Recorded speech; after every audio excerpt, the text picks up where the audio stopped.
সাইটে পা রাখতেই চোখটা সোজা চলে গেল তৈরি হয়ে থাকা কলমগুলোর দিকে। এখন জোরে চোখ বুলিয়ে নেওয়ার পর পুরো সাইটটা একবার ঘুরে ঘুরে দেখে নিলাম, কোথায় কি মালামাল পড়ে আছে, রড সিমেন্ট সব ঠিকঠাক আছে কিনা। কাজের একটা খসড়া ছক তখনই মাথায় বানিয়ে ফেললাম। দেরি না করে এক হেল্পারকে ডেকে দিয়ে দিলাম সেন্টারিংয়ের বোর্ড বানানোর কাজে। আর ওদিকে এক মিস্ত্রিকে বসালাম তক্তা কেটে মাপমতো চিরে দেওয়ার জন্য। সাইটে তখন ঝনঝন আর কাটাকাটির আওয়াজ, মিস্ত্রিটা একটানা তক্তা চিরে যাচ্ছে, আর হেল্পারটা সেই তক্তা জুড়ে জুড়ে একটার পর একটা বোর্ড বানিয়ে ফেলছে।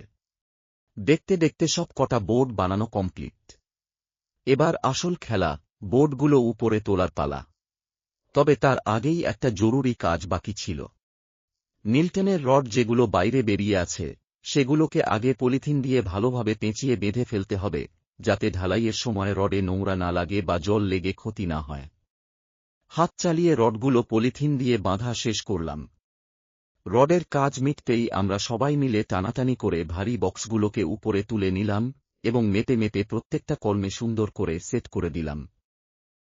পরের ধাপ ঢালাই। ঢালাই মাখানো ট্রে আর কড়াইগুলো টেনে এনে কলমের একদম কাছাকাছি এগিয়ে আনলাম, যাতে কাজটা দ্রুত হয়।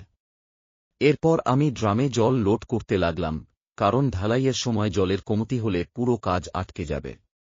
জল ভরার ফাঁকে ফাঁকে চারপাশে কড়া নজর রাখছিলাম, আর চোখে দেখছিলাম কেউ আড়ালে আবডালে গিয়ে কাজ ফাঁকি দিচ্ছে কিনা।